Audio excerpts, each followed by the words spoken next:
In this house, the person everyone underestimated became the one who turned the entire family upside down. My brother smirked across the dinner table, the same smirk he'd worn since he was a child who'd just broken my favorite toy. At our first family dinner after my grandmother's death, he declared he now owned her historic Boston home, our family's home, and that my new rent was $9,800 a month. My parents laughed, expecting me to be homeless in a week. They had no idea my grandmother had left me something far more powerful than a house. She had left me a trap, and they had all just walked right into it. Before I tell you how I turned their world upside down, let me know in the comments if you've ever had to fight for what was rightfully yours. And hit that subscribe button because this is a story about how the quietest person in the room can make the most noise. The Sunday dinner was supposed to be a return to normalcy after Grandma Rose passed. The scent of my mother's roast chicken, usually a comfort, filled the air with a suffocating tension. The dining room, with its dark mahogany wood and portraits of ancestors I barely knew, felt less like a home and more like a courtroom where I was already judged guilty. I am Clara, 28 years old, a freelance heritage architect. For the last 3 years, this house wasn't just my home, it was my entire world. I put my career on hold to become the full-time caregiver for my grandmother, while she slowly faded from this world. My brother Ethan, 32, and a golden boy in the real estate game, hadn't visited more than 5 times in those 3 years. Yet here he was, sitting at the head of the table, a place that had always belonged to our grandmother. He cleared his throat, tapping his wineglass with a fork. The sound echoed unnaturally in the sudden silence. Well, he began, a triumphant gleam in his eyes. I have some news. The probate process is finally over. The lawyer confirmed it this morning. As we all expected, Grandma left the house to me. My mother, Susan, clapped her hands together, her smile wide and brittle. Oh, Ethan, that's wonderful. It's what she would have wanted, someone responsible to look after her legacy. She glanced at me, her gaze sharp as a needle. We're so lucky to have Ethan to handle everything, not like some people who are content to just live off others' hard work. The insult landed exactly as intended. A dull ache spread through my chest, a familiar pain I'd felt my entire life. To them, my sacrifice was invisible. It wasn't a noble choice, it was a failure to launch. My father, Mark, nodded in agreement, raising his glass. To Ethan, keeping the Miller estate in capable hands. They all drank, a perfect portrait of a happy family, with me painted out of the picture. I put my fork down, my appetite gone. That's not exactly right, I said, my voice quieter than I intended. They all turned to look at me, their smiles faltering with annoyance. Grandma Rose's will states that I have the right to reside here, for as long as I want. I had been there when she'd instructed her lawyer. It was her one non-negotiable clause, her way of protecting me. Ethan let out a short, condescending laugh. He leaned forward, placing his elbows on the table like a king addressing a peasant. Oh, my sweet, naive little sister, he said, his voice dripping with false pity. Listen closely. A right to reside doesn't mean a right to a free ride. This is a prime piece of Boston real estate. It has property taxes, insurance, upkeep. Things you wouldn't understand. He paused for dramatic effect, letting the humiliation hang in the air. So starting next month, your rent is $9,800. It's what the market dictates for a room in a property of this value. If you don't like it, you can move out. The number hung in the air, absurd and impossible. $9,800. It might as well have been $1 million. For a moment there was just the sound of my own blood rushing in my ears. Then the laughter started. It wasn't a chuckle. It was a loud, unrestrained roar from my parents. My father slapped the table, his face red with mirth. 9,800, he wheezed, wiping a tear from his eye. Ethan, you're killing me. The girl probably doesn't have $900 to her name, let alone that. My mother joined in, her voice shrill. Don't be so hard on your sister, honey. She's an artist, she said, making air quotes with her fingers. We can't expect her to understand finances. The mockery was a physical blow, winding me, leaving me breathless. They weren't just laughing at the situation, they were laughing at me, at my life choices, at my perceived failure, at my grief. They saw me as a pathetic charity case and they were savoring my downfall. I looked from my mother's laughing face to my father's, then to my brother's smug, victorious grin. My voice came out stronger now, fueled by a sudden surge of cold fury. I spent 3 years in this house, changing her sheets, cooking her meals, holding her hand through every single painful night. I was the one who listened to the doctors. I was the one who managed her medications. Where were you, Ethan? Where were any of you? The laughter died instantly. My mother's face hardened. That was your duty, Clara. She snapped, her tone icy. Ethan was busy building a career, a successful one, so he could support this family. Your father and I aren't getting any younger, you know. He does what's necessary. You did what was convenient because you had nothing else going on. Every word was a twisting knife. They had reframed my love and sacrifice as a weakness, a pathetic last resort. Ethan, seeing his victory was complete, delivered the final blow. He reached into his leather briefcase, pulled out a sheaf of papers, and slid them across the polished wood of the dining table. They stopped right in front of my plate. It was a formal lease agreement, my name and the astronomical rent already typed in. Sign it, he said, his voice flat and final. Or be out of my house by the end of the month. Your choice. Back in my room, the lease agreement sat on my grandmother's old writing desk, a poison pen letter in the heart of my sanctuary. The laughter from downstairs had faded, but it echoed in my mind, sharp and cruel. I looked at the ridiculous number, $9,800, and felt nothing. The hurt from the dinner table had burned away, leaving something cold and hard in its place. There were no tears. Tears were a luxury, a sign of a wound that still hoped to heal. This was different. This was a severance. My family hadn't just insulted me, they had declared war on my grandmother's memory. I ran my hand over the worn wood of the desk, the surface smooth from decades of her touch. My gaze fell upon a silver-framed photo of the two of us taken on the porch just last summer. Her smile was weak, but her eyes were bright, full of a fierce love that had been my only shield in this house. Her voice, frail but firm, came back to me as clearly as if she were sitting right there. Don't ever let them turn this place into a commodity, Clara. She had told me, her grip tight on my hand. Your brother sees assets, your parents see status. They don't see the history. They don't feel the soul of this brownstone. It's not just brick and mortar, it's a legacy. Promise me you'll protect it. I had promised, thinking I was only promising to keep her memory alive, to tend to her rose garden. I never imagined I'd have to protect it from them. My family. Tonight they had shown their hand, and now it was time for me to play mine. My resolve settled into a quiet, focused calm. I walked over to my bookshelf, past the architectural digests and historical texts, and pulled out a heavy, leather-bound copy of Great American Homes. It was one of my grandmother's favorites. Tucked inside, in a hollowed-out section of the pages, was a small, polished cedar box. The air filled with the faint, sweet scent of the wood as I lifted the lid. This was my real inheritance. Inside, nestled on a bed of faded velvet, were 3 items. First, a heavy brass ring holding a set of antique ornate keys that I had never seen before, keys that didn't fit any door I knew. Second, a thick cream-colored envelope sealed with my grandmother's wax stamp of a willow tree, my name written on the front in her elegant script. I knew I was only to open it when the time was right, and the time was not yet right.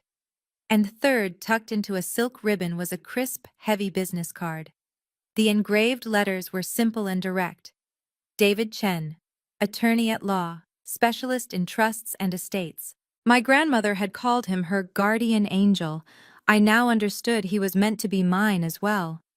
With steady hands, I took out my phone. I laid the lease agreement flat on the desk, smoothing out the cheap paper. I took a clear, precise photograph, making sure every word of my brother's insulting offer was legible. I opened my email, attached the image, and typed in the address from the card. The subject line was only 2 words, the 2 words my grandmother had instructed me to use. They've started. My message was just as brief. Mr. Chen, this is what they presented tonight. I'll await your instructions. Clara Miller. I hit send. Then I stood and walked to the window looking out at the gaslights of the historic Boston street below. The war was just beginning, but they had made a fatal mistake. They thought I was a pawn in their game. They had no idea I was the queen. The sharp, impatient rap on my door the next morning was as arrogant as the man making it. I hadn't been sleeping. I had been sitting at my grandmother's desk watching the sun rise, a strange sense of clarity washing over me. The email to Mr. Chen was a single thread of hope in the darkness, and I clung to it. Another series of knocks, louder this time.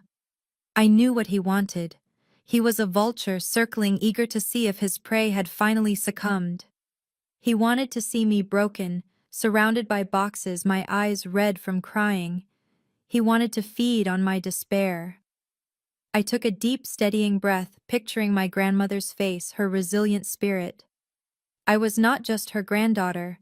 I was her soldier, now tasked with defending her legacy. I smoothed down my sweater, walked to the door, and opened it.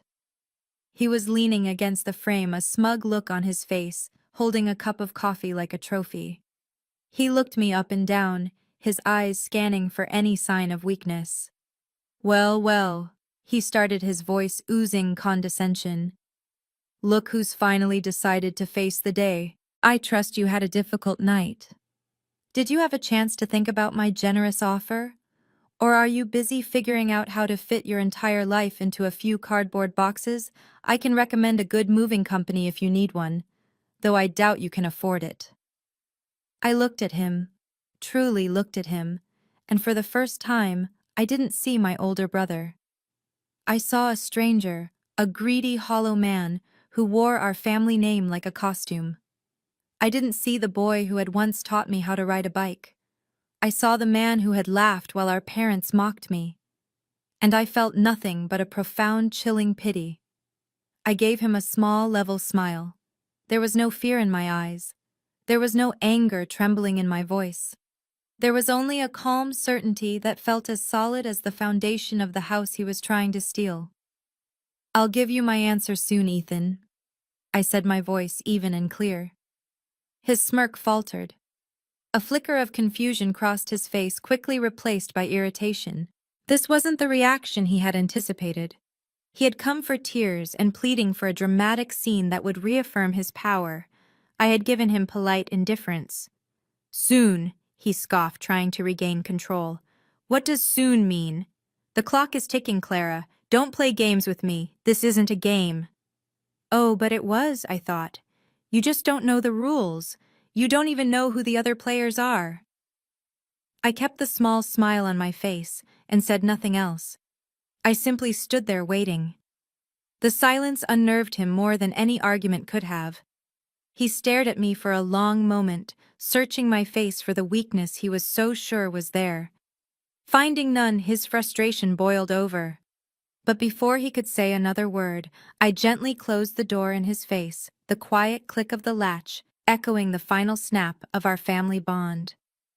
I knew then, leaning against the solid wood, that his next move would be reckless. I had denied him the satisfaction he craved, and now he would try to take it by force. Ethan did not wait long. My quiet defiance was a challenge he could not let stand. 2 days later, the doorbell rang its chime, cutting through the peaceful morning air of the old house. I was in the living room, surrounded by blueprints and historical sketches, trying to focus on my work restoring a local library's facade. When I opened the door, Ethan was standing there, a triumphant smirk on his face. Beside him stood a man in an expensive suit whose eyes swept over the hand-carved oak banister and the original stained glass window above the door, not with admiration, but with the cold, predatory gaze of a developer sizing up a plot of land. Clara, Ethan announced, his tone dripping with false politeness. This is Mr. Gable from Sterling Appraisals. He's here to conduct a full valuation of my property. He didn't wait for a response, brushing past me and leading the man into the very heart of our grandmother's home. The appraiser placed his sterile metal briefcase on the antique coffee table with a thud that made me wince. Soon the quiet of the house was replaced by the alien sounds of their business. The sharp metallic clicks of a laser measuring device echoed off the walls. Their voices were a low, constant murmur dissecting each room into assets and liabilities. They spoke of maximizing floor space and return on investment, while standing in rooms that held the memories of my entire life.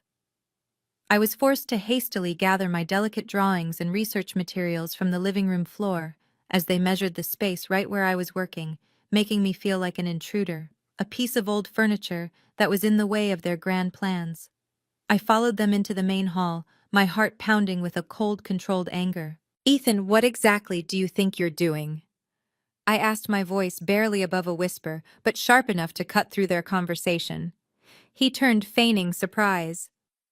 "I'm assessing my asset, Clara. It's what any responsible property owner would do. I need to know the official value before I start making improvements." He gestured vaguely at the hand-painted wallpaper in the dining room.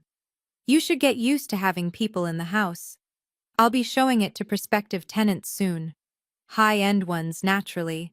People who can afford what a place like this is truly worth." The casual cruelty, the utter disregard for our grandmother's memory made something in me snap. "This isn't about being a responsible owner," I said, my voice gaining strength. "This is about the $50,000, isn't it? The money Grandma Rose put aside in a savings account for me, the money you promised you would invest so it could grow, the money that vanished when your Cambridge condo flip went bust. Are you really that desperate that you have to sell off her memory piece by piece just to cover your own mistakes?" For the first time, I saw genuine panic in his eyes. The smug mask fell away, replaced by the terrified look of a man who had been caught. He stared at me, his mouth agape. He thought I was just the quiet, artistic sister too lost in my books to ever notice a detail like that.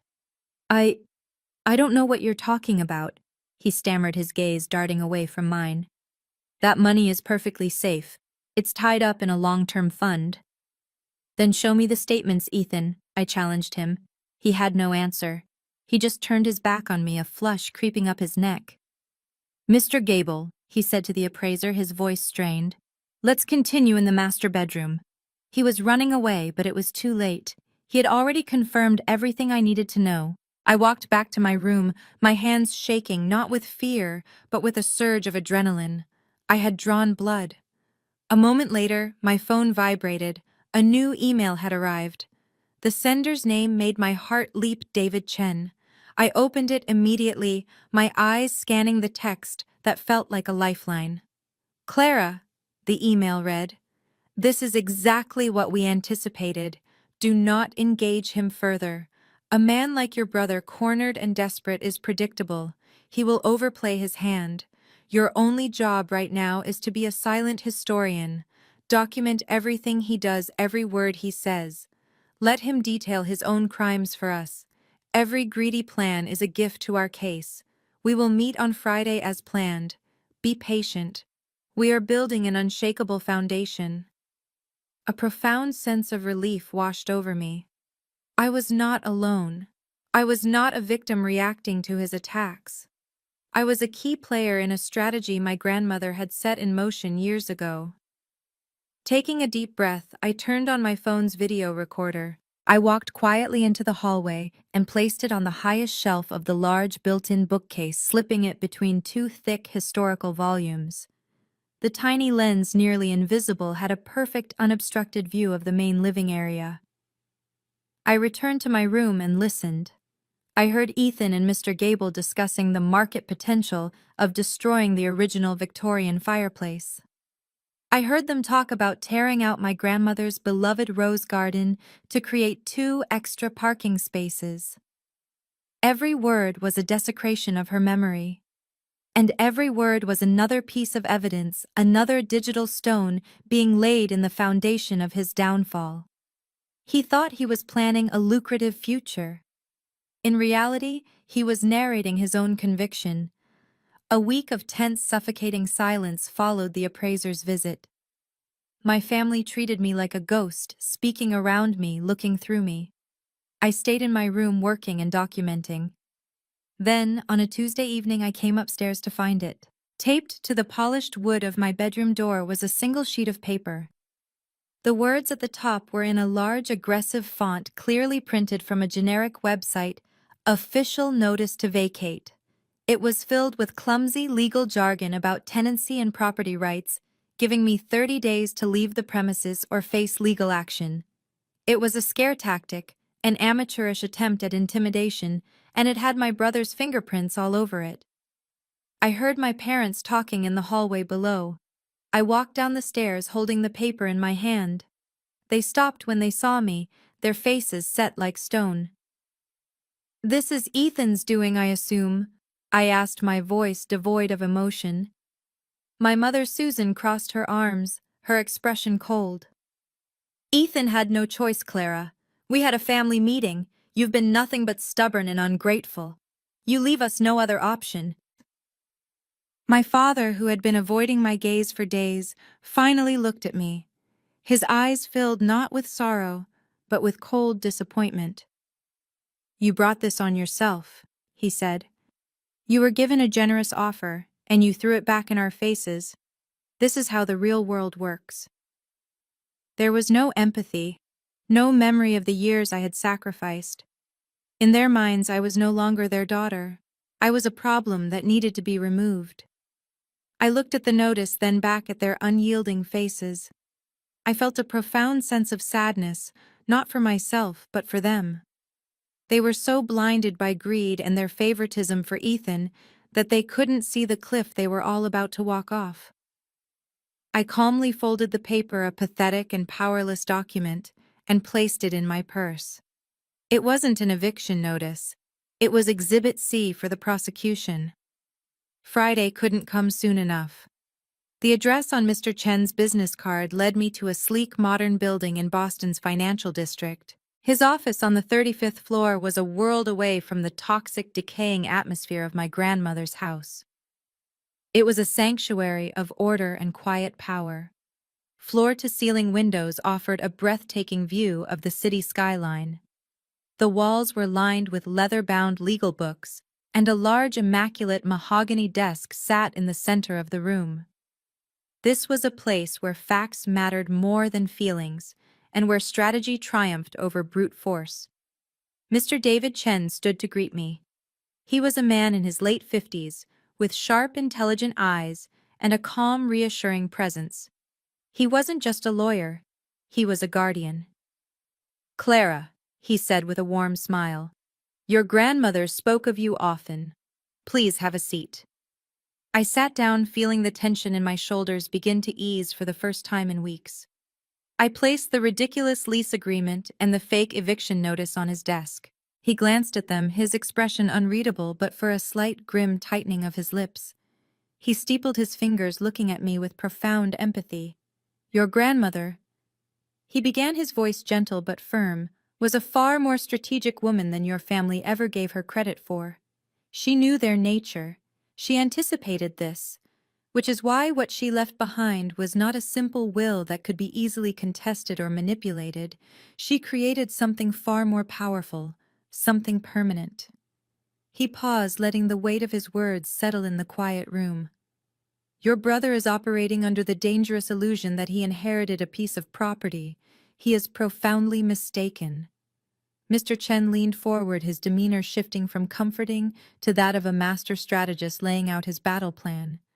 "Your grandmother loved two things above all else in this world, Clara: you and the history captured within the walls of that house. She knew your brother saw the house only as a number in a bank account, so she took meticulous legal steps to protect both of her legacies from his greed." He turned and retrieved a thick, heavy, leather-bound portfolio from a locked credenza behind him. He slid it across the polished desk toward me. The gold-embossed lettering on the cover was elegant and official. "The Miller Heritage Preservation Trust." I stared at the words, my heart beginning to pound with a new, unfamiliar feeling: hope. "Your grandmother established this trust 5 years ago." Mr. Chen explained, his voice clear and precise. The house, its contents, and a significant portion of her financial assets were legally transferred to this trust upon her death. The trust is the owner, not Ethan. He let that sink in before continuing. Ethan was named the trustee, a position of management, not ownership. His role, as explicitly defined in this document, is to manage the property according to the trust's foundational principles. And the very first principle is this: the property is to be preserved in its original historical state, to be protected from significant alteration or commercial exploitation. He tapped a finger on the fake lease agreement. This $9,800 rent, the appraisal to assess its market value, the plans to knock down walls. It's all a flagrant violation of his fiduciary duty. He isn't just being a bad brother, Clara. He is actively breaking the law. For 2 weeks, an unnerving quiet settled over the house. My parents and Ethan moved around me with a forced politeness that was somehow more menacing than their open hostility. They were counting down the days on their fake eviction notice, confident that I was defeated, that I was packing my bags in shame. They had no idea I was also counting down the days, but for a very different reason. The day of Ethan's big party arrived. From my window, I watched as the catering vans and valet services turned our quiet, historic street into a spectacle. He was pulling out all the stops, desperate to impress his potential investors. My grandmother's home, a place of quiet dignity, was being transformed into a stage for his greed with champagne flutes and tasteless modern music. At precisely 7:30, I walked down the grand staircase. I had spent the afternoon preparing, not packing. I wore a simple but elegant navy blue dress. My hair was styled professionally, and for the first time in a long time, I felt powerful. I wasn't the forgotten niece or the live-in caregiver anymore. I was a woman on a mission. As I entered the living room, the buzz of conversation faltered. Heads turned. My brother, who was holding court by the fireplace laughing with a group of men in expensive suits, froze mid-sentence, his glass halfway to his lips. His smile evaporated, replaced by a look of pure unadulterated shock. My parents, who were schmoozing with another couple, turned to see what had caused the sudden silence. My mother's hand flew to her pearls, her face paling in horror. They had told everyone I had already moved out, that their problematic family issue had been neatly resolved. And now here I was, not just present, but looking more confident and put together than they had ever seen me. Ethan recovered quickly, his shock curdling into a white-hot fury. He excused himself from his conversation and strode across the room, his charming host facade cracking with every step. He grabbed my arm, his fingers digging into my skin, and began pulling me toward the library. "What in the hell do you think you're doing?" he hissed, his voice a venomous whisper meant only for me. "I told you to get out. Are you insane? You're going to ruin everything." He was trying to physically remove me, to shove the inconvenient truth of my existence into a side room before his investors noticed. But I didn't pull away. I didn't struggle. I simply stood my ground, my feet planted firmly on the Persian rug my grandmother had loved so much. I let him finish his panicked, angry tirade, watching the desperation flicker in his eyes. He was so close to closing his deal, to finally monetizing our family's legacy, and I was the one variable he couldn't control. When he finally ran out of steam, sputtering in silent rage, I looked at him. I didn't raise my voice. I didn't need to. I gave him a small, sharp smile, a smile that held all the secrets I had been keeping. "Ruin everything, Ethan?" I asked, my voice calm and clear. "Of course not. I'm simply here to attend the board meeting for the trust."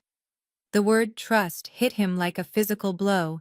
He stared at me, his mind racing, trying to process what I had said. "Board meeting," he repeated, his voice laced with confusion. "What are you talking about? You're delusional. There is no board meeting." But his denial was cut short. At that exact moment, the front door opened again. But this time it wasn't another party guest. It was Mr. David Chen, flanked by a sharp-looking woman and another man in equally professional business attire. They stepped into the entryway, their presence instantly commanding the attention of the entire room. They moved with a quiet authority that made Ethan's flashy party feel cheap and insignificant. Mr. Chen's gaze swept the room, pausing for a moment on me with a look of quiet encouragement before settling on my brother. He then addressed the stunned crowd, his voice calm, but carrying to every corner of the room. "Good evening, everyone. Forgive the interruption." He gave a slight nod in my brother's direction. "And thank you, Ethan, for so conveniently gathering all the relevant parties in one place for us tonight." He took a step forward, his associates at his side. "My name is David Chen. My colleagues and I are the legal representatives of the Miller Heritage Preservation Trust. It has come to our attention that you are all here to discuss investing in this property. We felt it was our duty to provide you with some crucial information before you involve yourselves in what is unfortunately a completely illegal venture." A hush fell over the room, thick with confusion and anticipation. The party music had died down, leaving only the clinking of ice in forgotten glasses. Ethan stared at Mr. Chen, his face a mask of disbelief. "Trust." He stammered the word, sounding foreign and absurd on his lips. "What are you talking about? My grandmother's will was perfectly clear. I am the owner of this house." Mr. Chen gave a sad, small shake of his head. "No, Ethan, you are not," he said, his voice resonating with an unshakable authority that silenced any further protest. He turned his attention to the crowd of investors who were now watching the scene unfold with rapt attention. "My apologies for turning a social gathering into a legal briefing," he said smoothly, "but it seems my client's brother has made some catastrophic misrepresentations. You see, this house, this beautiful piece of Bostonian history, does not belong to Ethan Miller. It belongs to the Miller Heritage Preservation Trust." He held up the leather-bound portfolio for all to see. "A legal entity established by the late Rose Miller 5 years ago to ensure her home would be protected, not sold off to the highest bidder." He then laid out the core principles of the trust, each one a perfectly aimed torpedo that systematically dismantled Ethan's entire scheme. "First," he declared, "the trust's primary objective, its very reason for being, is the preservation of this home in its original architectural state." The legal language is quite specific. It expressly forbids any commercialization, which includes renting it out at market value, and it strictly prohibits any structural alterations that would compromise its historical integrity. An uneasy murmur rippled through the investors. This was the exact opposite of the lucrative renovation project Ethan had just pitched to them. "Second," Mr. Chen continued, his voice rising slightly, "the beneficiary of this trust is not an individual, it is the community. Mrs. Miller's vision was for this house to become a living piece of history, with its doors opened on weekends for public heritage tours so that future generations could appreciate its unique character." The investors were now openly frowning, exchanging worried glances. They had been sold a dream of luxury rental units, not a public museum. "And third," Mr. Chen said, his gaze finally landing on me with a proud paternal warmth, "the trust is governed by a 3-person board of directors. It consists of myself as the legal counsel. The second member is Dr. Alistair Finch from the Boston Historical Society to provide expert oversight." He gestured to the distinguished man standing beside him. "And the third member, designated by Mrs. Miller herself to be the on-site guardian of her legacy, is the Director of Preservation and Residency." Mr. Chen paused, letting the silence stretch, building the suspense until it was almost unbearable. He then turned and smiled directly at me. "My client, Ms. Clara Miller." The collective gasp in the room was audible. My parents stared at me, their faces ashen, their minds unable to comprehend this new reality where I held all the power. Ethan looked as though he had been physically struck. All the color drained from his face, leaving a sickly pale sheen. He looked at me, then at Mr. Chen, then back at me, his mouth opening and closing like a fish pulled from water. The role he had assigned to me, the pathetic freeloading sister, had just been publicly and irrevocably shattered. I was not a tenant to be evicted. I was the guardian of the estate. But Mr. Chen was not finished. He was moving from defense to a devastating offense. His associate, the sharp-looking woman, handed him a tablet. "Now, regarding the trustee," he said, his tone shifting from informative to prosecutorial, his eyes locking onto Ethan. "A trustee has a profound legal and ethical duty to act in the best interest of the trust. A duty which Mr. Miller has violated in the most egregious ways imaginable." He turned the tablet screen so the investors could see. A video began to play.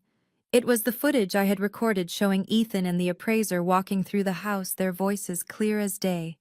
The investors watched in stunned silence as they heard my brother, their potential business partner, detail his plans to knock down this wall, gut the kitchen, and destroy the home's historic character for profit. Mr. Chen swiped to the next file. An image of the $9,800 lease agreement filled the screen.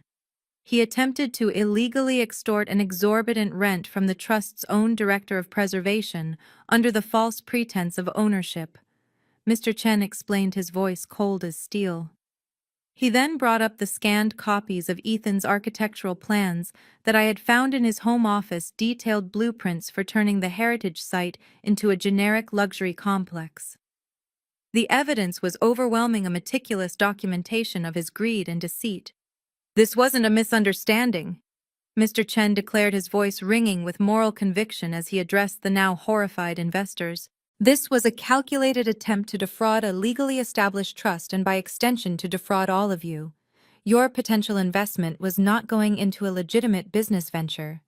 It was going to fund the illegal destruction of a historical landmark by a man who has fundamentally betrayed his responsibilities. His actions are not just unethical. They are textbook fraudulent inducement." The dam of civility finally broke. One of the investors, a burly man with a red face, pointed an accusatory finger at my brother. "You lied to us, Miller," he boomed. "You brought us here under completely false pretenses. You could have embroiled us in a massive lawsuit." Another investor slammed his empty glass down on a table. "My firm is out," she announced, turning to her partner. "Let's go. Now." The party collapsed in on itself with breathtaking speed. The air, once filled with polite laughter and the promise of profit, was now thick with anger and betrayal. One by one, the investors and their partners began walking out, casting looks of pure disgust at Ethan as they left. They didn't just walk, they fled as if escaping a sinking ship. The caterers began quietly packing up their equipment, sensing the night was irrevocably over. Within minutes, the crowded, vibrant living room was almost empty. Only we remained, a tableau of a family shattered by its own toxicity. My parents stood frozen by the grand piano, their faces a ghastly shade of white. My mother looked at me, her eyes wide with a dawning horror, as if seeing me for the first time. My father simply stared at the floor, a broken man. And Ethan, my golden boy brother, stood alone in the center of the room amidst the half-eaten canapes and abandoned glasses. He was a statue of ruin, his imagined empire of luxury rentals and easy money having crumbled into dust around him in less than 10 minutes. He had tried to throw me out of my home. Instead, he had just been evicted from his own fantasy. The last investor walked out the door without a backwards glance, the quiet click of the latch sealing the tomb of my brother's ambition. The cavernous living room, just an hour ago, buzzing with false promises and expensive champagne, was now deathly silent. The remnants of the party, the half-empty glasses and discarded napkins, looked like debris after a storm. Ethan hadn't moved. He stood frozen in the center of the room, a hollowed-out statue of a man who had just watched his entire future burn to the ground.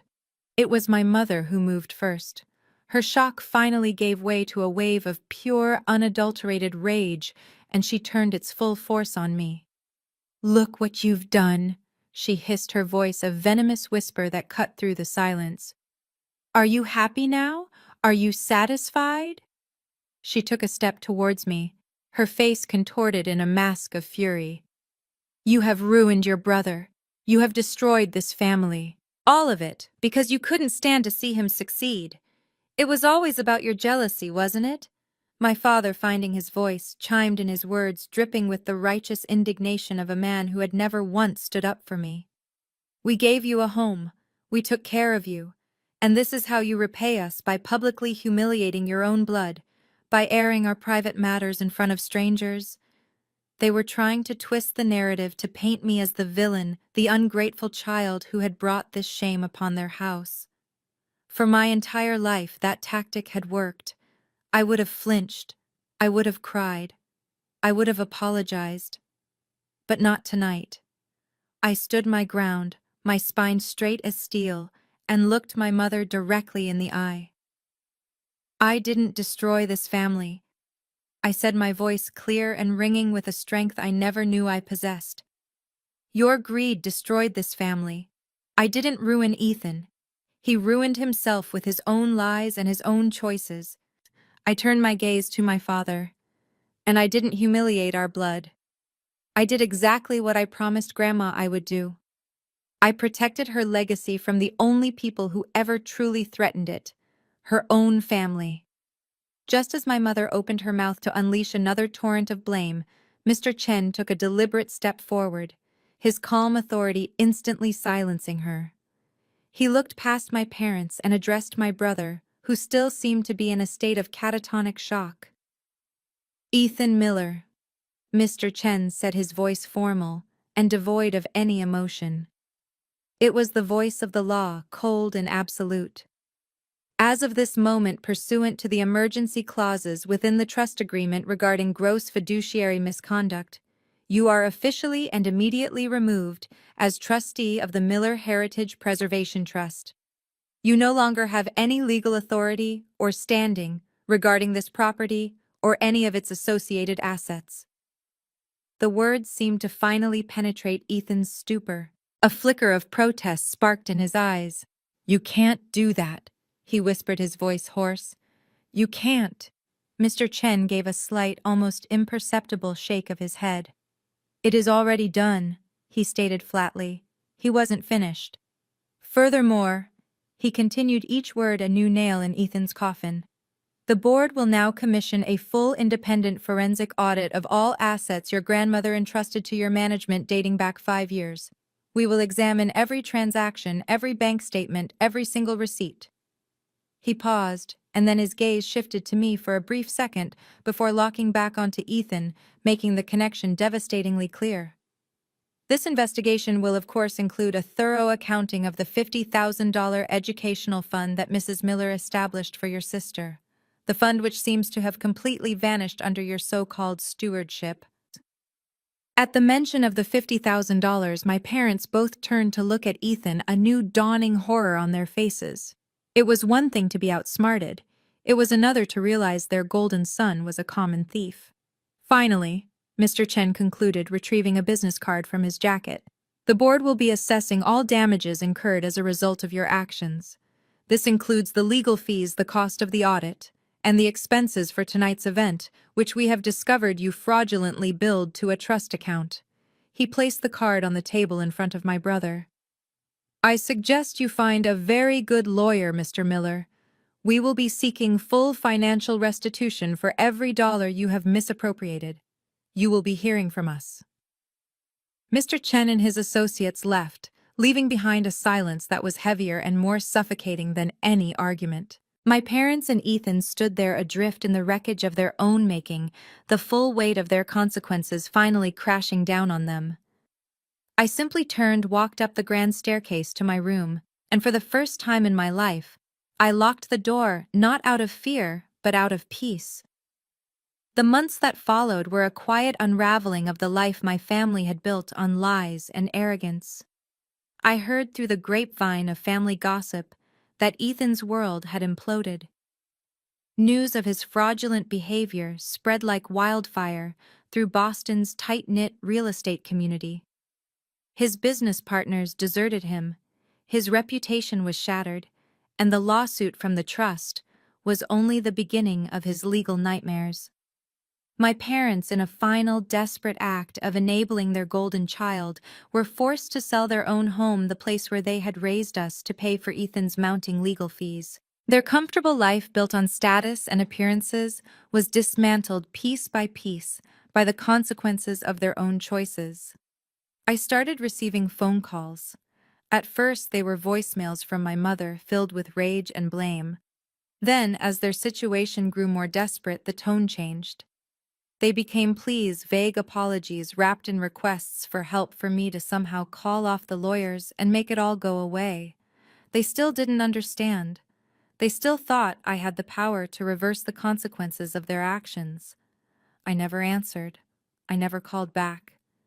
It wasn't about revenge, it was about self-preservation. I was no longer a participant in their toxic drama.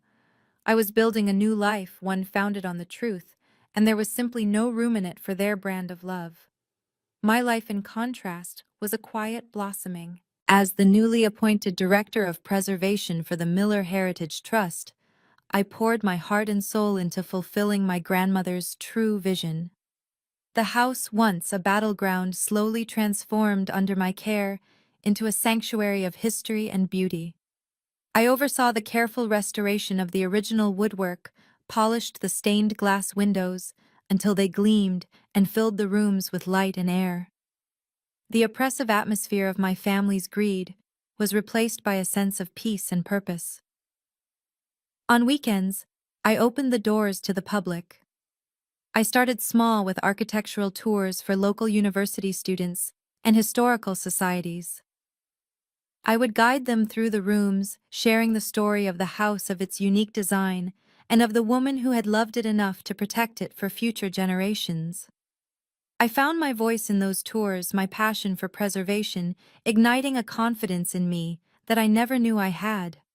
My work became my calling. I was no longer the quiet, overlooked niece. I was a respected professional, a guardian of a piece of the city's history. The final scene of my old life played out not with a bang, but with a quiet, happy murmur. It was a sunny Saturday afternoon, and I was leading a small group through the library. I was explaining the intricate carvings on the mantelpiece when I caught my reflection in the antique mirror above it. I saw a woman I almost didn't recognize. She was smiling, her eyes bright with passion, her posture confident. She was at peace. She was home. I had not only protected my grandmother's legacy, I had finally found my own within it.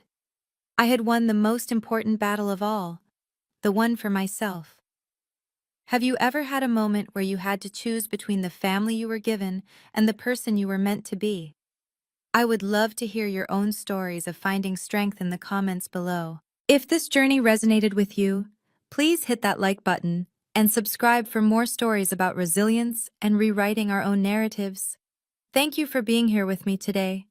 Remember that sometimes the most beautiful life is the one we build from the wreckage of the one we thought we were supposed to have.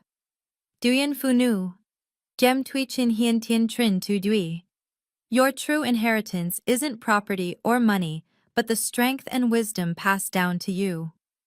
This story teaches us that self-worth is not determined by the approval of those who choose to underestimate you.